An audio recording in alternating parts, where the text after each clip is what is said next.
Hi friends, అందరూ ఎలా ఉన్నారు? ఈరోజు జొన్న పేలాలతో లడ్డు ఎలా ప్రిపేర్ చేసుకోవచ్చో చూసేద్దాం. జొన్నలను ఆరబెట్టుకునే పని లేకుండా అప్పటికప్పుడు తక్కువ టైంలో జొన్న పేలాలు ఎలా ప్రిపేర్ చేసుకోవచ్చో చూసేద్దాం. ఈ జొన్న పేలాల లడ్డూలు చాలా చాలా టేస్టీగా ఉంటాయి. ఇప్పుడు వీటిని ఎలా ప్రిపేర్ చేసుకోవచ్చో చూసేద్దాం. దీనికోసం 1 కప్పు జొన్నలు తీసుకోవాలి. ఈ జొన్నలను ఇలా ఒక బౌల్లో వేసుకోవాలి. ఇప్పుడు దీంట్లో వాటర్ పోసుకొని శుభ్రంగా 3-4 టైమ్స్ కడగాలి. శుభ్రంగా కడిగిన తర్వాత వాటర్ మొత్తం వంపేసుకొని పక్కన పెట్టేసుకోవాలి. ఇలా పక్కన పెట్టేసుకున్న తర్వాత ఒక బౌల్ తీసుకొని దాంట్లో కొన్ని వాటర్ పోసుకోవాలి.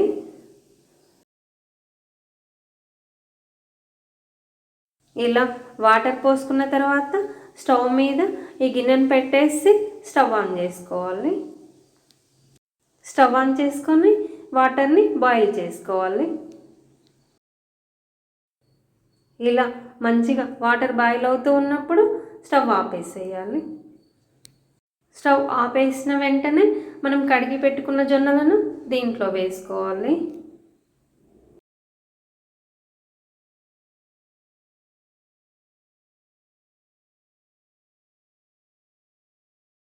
ఇలా వేసుకున్న తర్వాత 2 నిమిషాలలో ఉంచాలి.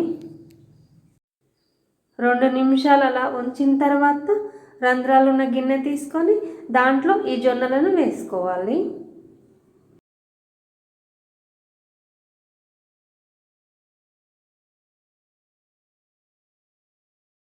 ఇప్పుడు వీటిని వాటర్ మొత్తం పోయే వరకు 10 నిమిషాలలో పక్కన పెట్టేసి ఉంచాలి.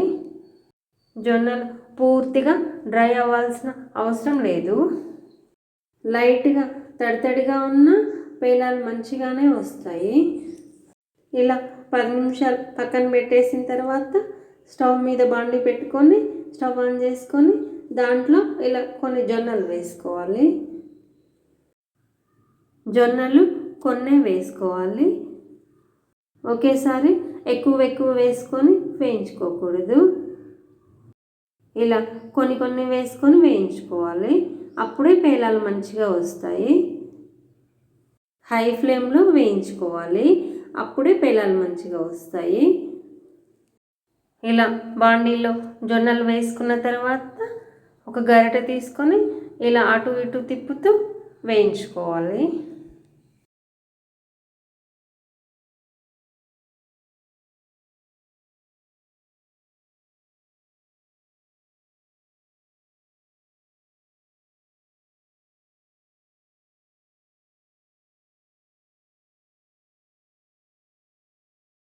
ఇలా పేలాలు రావడం మొదలైనప్పుడు దీనిపైన మూత పెట్టేసుకోవాలి.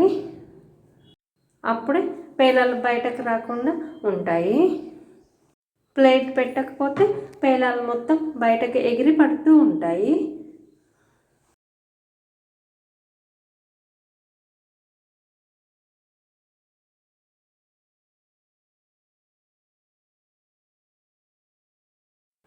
మూత పెట్టిన 1 నిమిషంలోనే దాదాపుగా జొన్న పేలాలు అవుతాయి. ఒక్కొక్కసారి అన్ని జొన్నలు పేలాలు అవ్వవు. ఎప్పుడైతే వచ్చిన పేలాలు మాడిపోతాయి అనిపిస్తుందో అప్పుడు వీటిని ఒక ప్లేట్లోకి తీసుకోవాలి.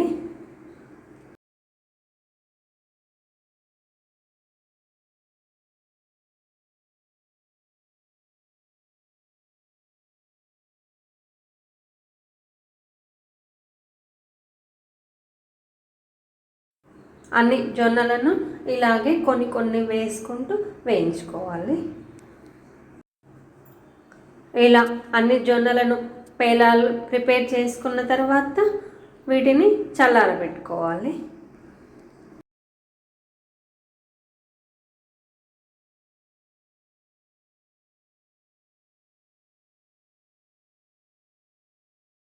ఇవి పూర్తిగా చల్లారిన తర్వాత మిక్సీ జార్ తీసుకొని వీటిని ఇలా మిక్సీ జార్లో వేసుకోవాలి.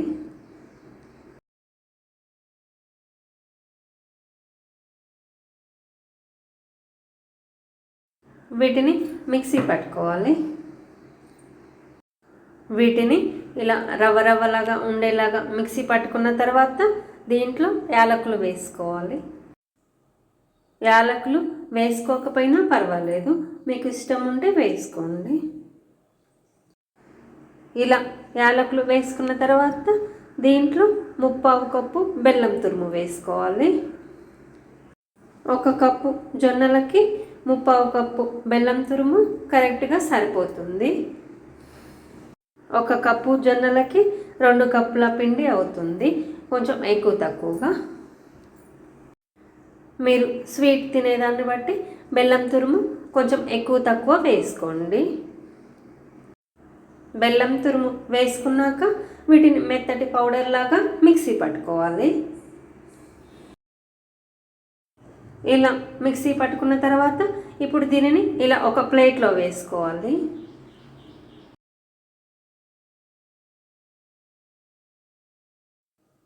ఇలా పిండిని ప్లేట్లోకి తీసుకున్న తర్వాత కాచి చల్లార్చిన పాలను కొంచెం కొంచెం ఇలా పిండిలో పోసుకోవాలి.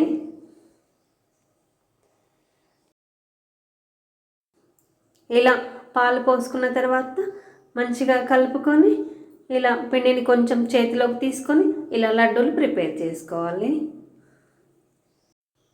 దీంట్లో కొంచెం నెయ్యి వేసుకొని కూడా చేసుకోవచ్చు. పాలు లేకుండా మొత్తం నెయ్యితో కూడా చేసుకోవచ్చు. మీకు ఎలా మంచిగా అనిపిస్తే అలా ప్రిపేర్ చేసుకోండి. మీకు ఎప్పుడు లడ్డూలు తినాలనిపిస్తే అప్పుడు పాలను కలుపుకొని ఇలా పిండిలో లడ్డూలు ప్రిపేర్ చేసుకొని తినేసేయచ్చు. ఇలా లడ్డూలను ప్రిపేర్ చేసుకున్న తర్వాత ఇప్పుడు వీటిని ఒక ప్లేట్లోకి తీసుకోవాలి. అన్ని లడ్డూలను ఇలాగే ప్రిపేర్ చేసుకోవాలి. అప్పుడప్పుడు ఇలా లడ్డూలను ప్రిపేర్ చేసుకొని తింటే హెల్త్కి కూడా చాలా మంచిది. అంతే ఫ్రెండ్స్, ఎంతో టేస్టీగా ఉండే జొన్న పేలాల లడ్డూలను ఇలా ఈజీగా ప్రిపేర్ చేసుకోవచ్చు. నా వీడియోస్ మంచిగా అనిపిస్తే లైక్ చేయండి, షేర్ చేయండి, సబ్స్క్రైబ్ చేసుకోండి. మంచి వీడియోతో మళ్ళీ కలుసుకుందాం.